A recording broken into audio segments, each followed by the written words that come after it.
Surya, we have reached the last hour of our 24-hour extravaganza. Oh my goodness. I can't believe you're still awake. Yes, a long rest is well deserved after this 24-hour program. But first, you have a 30-minute session where you will explore Design Leadership 4.0. So I won't delay any further. The floor is yours, Surya. Okay, thank you so much. And let me do this. Let me share my screen. And do you see my screen now? I do see your screen, yeah. Fantastic. Okay, let me just get located over here.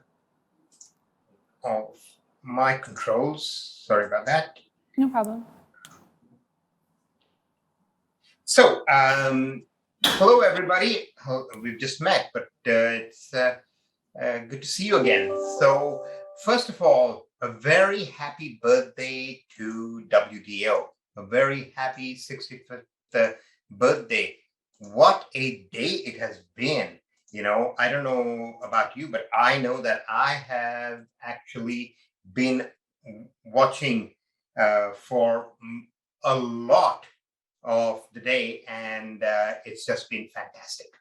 The experience of going across the world and listening to just so many great presentations. And so, WDO, if you're feeling that you're getting old, just know that in Celsius, you're only 18.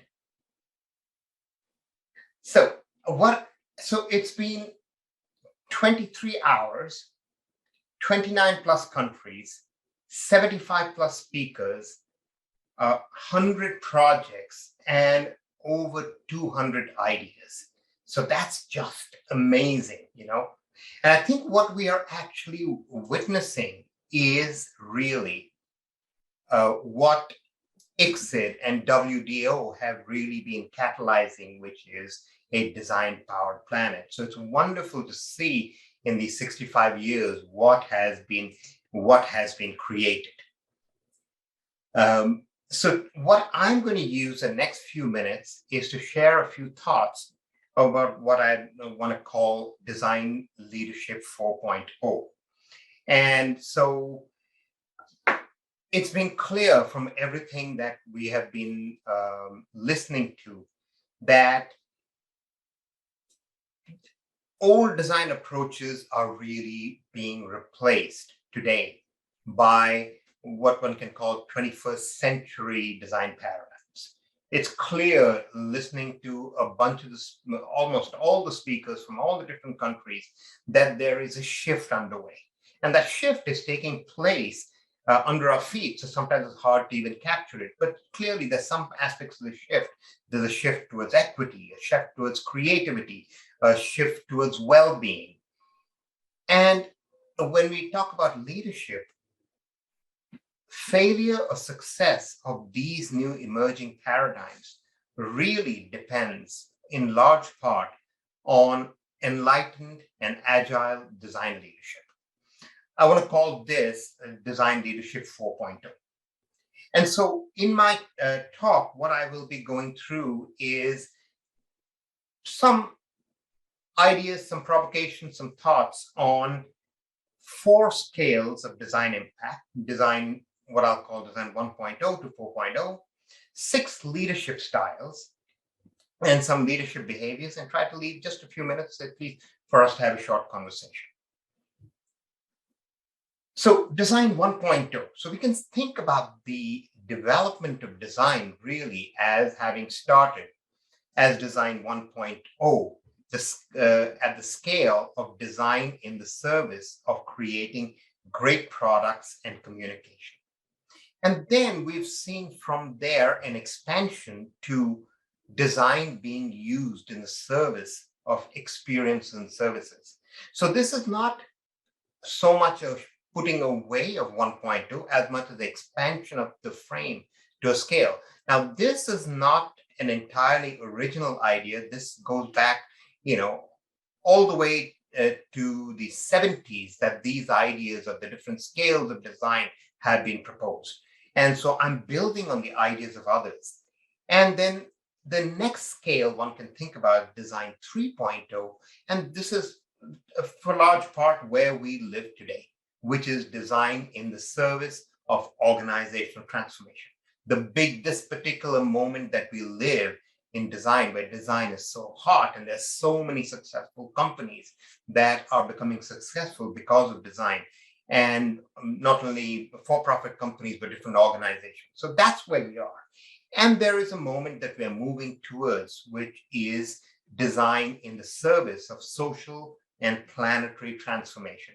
And really, a bunch of the conversations that have happened all the way starting in New Zealand and going to Korea and Japan and to the Philippines and going all the way across the world till we come here have really been about this shift that's happening, and so many examples around the shift from design 3.0 to 4.0. The other frame that I want to introduce is the notion of different leadership styles. And so I'll talk about the leadership styles of an autocratic, pace-setting, transformational, coaching leadership, democratic leadership, and facilitative leadership as 4 different leadership styles. And let's see which of these leadership styles is really handy as we go through the shift. So let's go back to design 1.0. So we can see the roots of 1.0, design in the service of making great products and great communication, great messaging, really in the craft of design. We see the birth of these back to the Bauhaus. And we see that this has been really that strong foundational core of design. Even at the Bauhaus, even the laboratories were set up on the investigation of materials, the investigation of form, and so on. And that developed and created the what we could call the 1.0 leader. Here's an example of Raymond Loewy, who Patty Moore mentioned today, right? She mentioned the memo that she sent to him. So this French-born industrial designer who achieved huge success, and he was recognized on the cover of the Time magazine, and he was in the tradition of the hero designer. Raymond Loewy knew what was right, and he did it, and he's a hero who had a vision and did it himself. And then the rest of his office followed his vision. The same we saw with Norman Bell Geddes, the person who actually created the big exhibition that eventually leads up to the development of the interstate highways. What a huge heroic vision. And we see that this particular flow of the notion of this visionary, heroic designer show itself in the international architectural style that then, informs all the work that Dieter Röhm does at Braun, and then all the work that happens at Apple and Muji and all these places that we respect that create these fantastic products that are good to look at, easy to use, ergonomic, greatly well suited to mass production, so forth. So really stellar examples of the very core of our discipline of 1.0. And in fact, we see when we hear folks who are the heroes of this kind of design, very often it is very much about this visionary leadership, about having a very strong vision and making sure that you can drive it through and keep the integrity of that, right? And so this is really, in the world of design, what we could think about as autocratic leadership. It is about having a very clear vision of an end goal, setting up very specific guidelines, clear expectations of what, when, what tasks are done, right? Expecting organizations that actually accept instructions and follow the vision of the leader. I mean, these are very effective. This is a very effective model to create very fast, efficient results that are all aligned and more efficient than a democratic approach.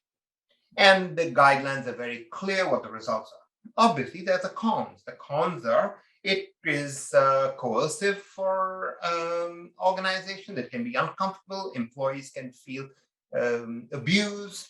You cannot tap into the creativity of anyone but the autocratic leader.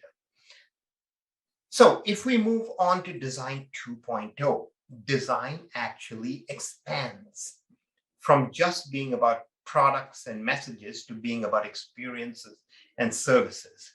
So we are, I won't go through this everything in this chart, but the key notion here is innovation has shifted. Innovation has shifted regardless of what sector.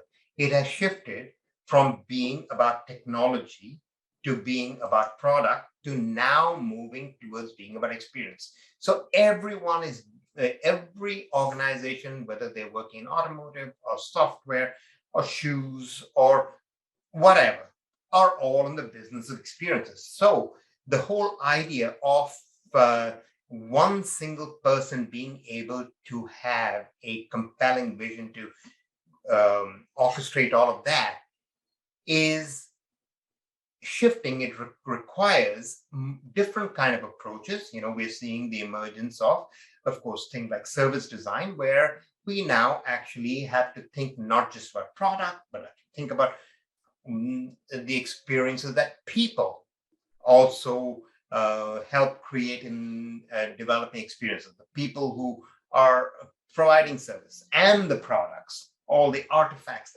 that actually help facilitate the interaction, the places within which interaction happens. So this obviously is an example in the realm of coffee, right? The settings for service delivery, the processes by which experience gets created, and the performance.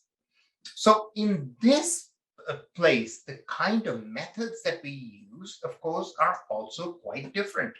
Right now, we create experience maps, user journey maps, service maps. And so there's a narrative unfolding of experiences as a multimodal, and it is also a front stage and backstage and all of those things. And in my own career, as I have noticed, as I've done work through my work in corporate, also moving from going through stage one and being a stage one 1.0 leader to being a 2.0 leader.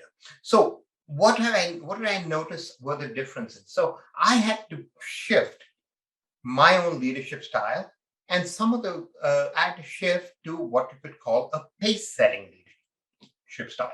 So this is a leadership style that nudges and pushes your team to run harder, go faster towards the finish line, right? It is leading by example, highly energetic. It is in the software industry, high pressure environments, right? So it's about creating motivation for employees. So this is very handy when we are in those places where crucial deadlines must be met. The pros of this leadership style, it's a very effective way to achieve results, very dynamic. But it can also learn to burn out. You can't keep doing this forever. Not best when folks rely on mentorship and feedback. And it's also prone to mistakes, but it's another leadership style. So moving to the next scale, which is design 3.0, I loved the presentation from Park, which is very much talking about a systematic method of making that change where design becomes in service of organization transformation, from Stefan and Franz. And I love their model of the different stages of moving through that. In this place, the goal of a leader, the role of a leader is really to move an organization through the 4 stages of maturity of a design organization, design maturity. This model is from Sabine Junginger, and she talks about it really beautifully as design moving from a resource to an organization, to becoming part of an organization, to becoming core to an organization, to moving to a place where it is the entire organization is informed by design. And so when we get to this point, and I've personally had a lot of experience doing this at Microsoft, where I was helping drive the organizational transformation. And there's typically a bunch of interesting challenges at this point because designers tend to be a minority typically in organizations. So one has to come up with different ways to do it. And one of the key ways as a leadership approach was to create principles. And there was one principle. So these are the 5 principles that I was part of the group of people who created. And the principles, one of the key principles of this was win as one, where the entire organization wins together. It's not designers versus engineers, designers versus marketing, but everyone winning together and everybody using a designery lens and pulling in the same direction. And so in this model, it is a leadership that can actually take a company to a place where we recognize that the entire company needs to be design literate. A part of the company needs to be design fluent. Another central company needs to have design mastery. To drive this change, I had to personally lean on another form of leadership, and this is transformational leadership. So this is more visionary leadership. And this is being committed to big picture, organizational purpose, being connected to being very future focused vision, setting expectations about future states. Super effective when organizations might be drifting. They might need direction. Organizations may be trying to really build their design muscle. Once again, there are pros and cons. The pros here is, you can really lean on the high value that you get from having a clear future and a North Star. By doing that, you can move away from leadership models that are more coercive, be more motivational and inspirational to gain support, help catalyze company growth. It really helps boost morale and retention by helping people feel really connected to something bigger. The cons, of course, is that sometimes overdoing this can mean that you miss nitty-gritty operational details. And if it is overdone, it can mean that overdoing the long term can sacrifice some of the short term. So that's a very useful form of leadership. Another form of leadership, which is really handy, that I found is coaching leadership, where now the leader really views people as reservoirs of talent to be developed. And this is taken from sports, very human-centric and about building capability. And again, there are lots of pros with encouragement boosts morale. It can help skill development, a positive atmosphere to do things together. There's some cons. It's very time intensive because it takes time to coach folks. And again, the risk is sometimes that organizations become all about coaching. So let's move on now to Design 4.0. And this is, again, a bunch of where the conversation has been going on, which is that this particular moment that we are at of social and planetary transformation. And I mean, if I see a leader who's a model of this, it's Patty, right? So she has really been in the business of social transformation, right? And she's been in this business for a while. And there have been a number of examples we've seen. We saw yesterday that beautiful project from the Philippines, Kalibutan project, right? Which is bringing community together in a very powerful way. We saw the same message from the young leaders just a few minutes ago in the whole idea of galvanizing community.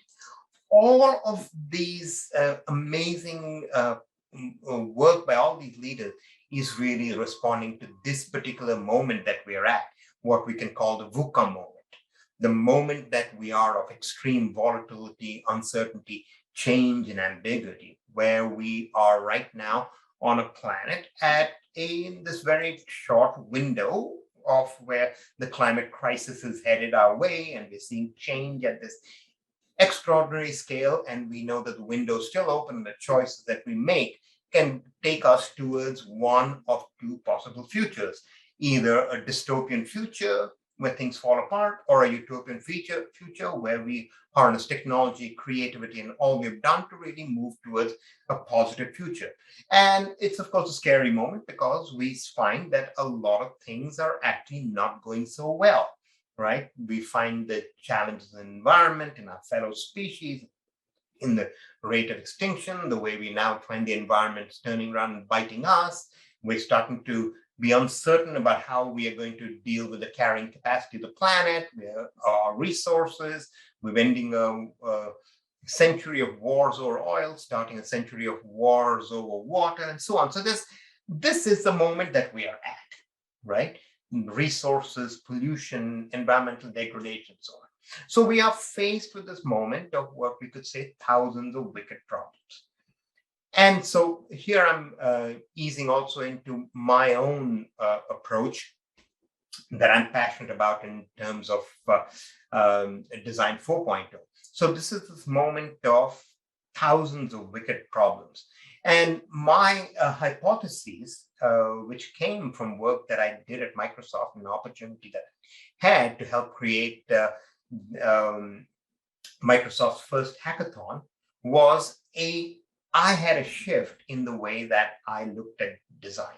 We created this hackathon, and here there was about 15,000 people from 230 cities around the world who stopped and hacked for 2 days. And one of the things that happened there was a project that really inspired me. It was called the Eye Gaze Project. And in this project, in just 38 hours, a small group of people came together and created a way to give mobility, independence, dignity to somebody who had ALS by building a wheelchair that they could navigate with just their eyes. And this particular project and a few other projects really shifted none of the folks in this room were designers, but they approached things in a designerly way, but also at this high velocity and with a whole set of different behaviors. And for me, one of the things that struck me really was I had witnessed a new transformation in design of what I call swarm creativity, where instead of leaders using top-down controls, such as authoritative leadership, were now able to use other forms of leadership to create spectacular results. And so my work has really been to see how can we use methods and these models of leadership to really start to engage the creativity of people who have typically not been part of design into design. And my particular approach has been to go, first survey all the kind of creativity that is happening all over the world. This is secondary research, but this is some young schoolgirls who have figured out a way to create power from pee, a urine-powered generator. This is a young man who is creating a braille printer out of Lego. And this is a young Maasai who is prototyping ways to keep cattle safe from lions. So lots of creativity, even without design education. And my particular approach has been in the frame of Design Leadership 4.0 is how to find ways to engage billions of minds to take on these thousands of wicked problems, and how to be able to get a lot of people to engage in this design thinking process. And the particular approach that I have used to be able to unleash that creativity and use this process to move to results is to take a lot of design thinking, mine and the best design thinking in the world, and turn it into process maps and bring together swarms of people to come together and solve problems. Here's the example of women who had experienced homelessness coming up with solutions for homelessness in ways that were extraordinary and had not been done before. And so these were what these maps look like. And here's another example of some maps, and these maps are being used here by folks who suffered from opioid addiction to take on problems of how preventing future opioid addiction. Here is an example of folks who are citizens who are non-designers in the city of Seattle, working to figure out how to be able to recover from the pandemic, where Seattle lost about 380,000 people. Downtown Seattle lost that many people during the pandemic in terms of people moving out. And so here we had about 120 citizens come together, come up with a different idea, okay, each of working in swarms, and then come up with a few ideas, develop these ideas with the help of designers, get other citizens then to vote on these ideas. For this, here's an idea, this is art in the heart, vote on these ideas, select those ideas together through citizen voting, and actually implement them. And all of this is done without the intervention of a designer, except designers leading the process, but not actually designing themselves. So in some ways, exactly the same thing that Patty is doing, exactly the same thing that the project in the Philippines is doing, and so on. I'm going to skip over this. So here is a model of leadership that is a different model. The model that Patty is doing, the model that I am doing, the model that many of these other projects that we're looking at. And this is the model of democratic leadership and facilitative leadership. So democratic leadership is, or participative leadership, is actually getting people engaged in the decision making, presenting problems, getting decisions from entire teams. Very effective when problems are extremely complex and wicked, like the ones we face in our time. And tapping into the creativity of everybody. The pros is by giving everybody a voice, you get a lot more creativity into the process. You can get high engagement, high morale, high retention of folks in organization, build trust, confidence, and foster broad creativity. The dangers of democratic leadership, not done well, it can get really confusing, and it takes time and to do. And then there's facilitative leadership, which I really think is a powerful frame today, which is about putting employees first, not as employees, but as humans. Being very attentive to their emotional and professional needs, focusing on high collaborative performance, creating conditions for high autonomy and high trust, making sure that people are left to make highly autonomous decisions, but supporting them as leaders in that process, right? Using praise, building confidence, and super effective in highly stressful situations, which is where all of us are right now. And so this requires from leaders, of course, to have high communication skills, being able to handle conflict in a very level-headed manner.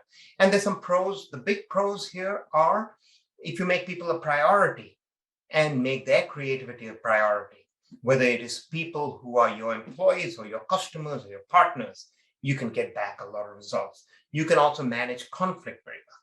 If there's again, like all other leadership styles, there's a downside. If you end up focusing so much on individual needs, you can forget about the goals you're trying to achieve.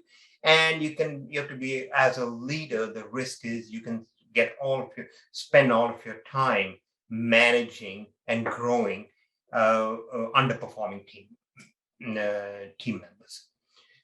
So a bunch of different leadership styles. And here we are talking about design leadership 4.0. So which leadership style should we say? Am I saying use facilitative leadership as we are moving to design 4.0?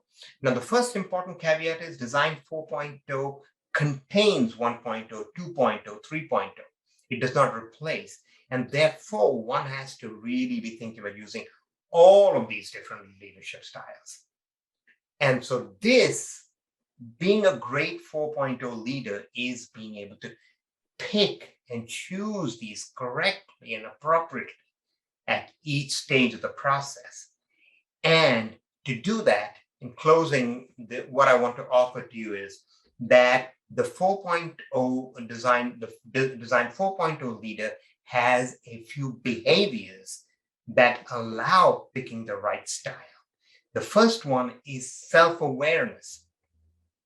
self-awareness beyond job role, self-awareness of who the leader is as a human being, right? And the next one is being purpose-driven, having that long-term vision of having a clear North Star and really focused on that.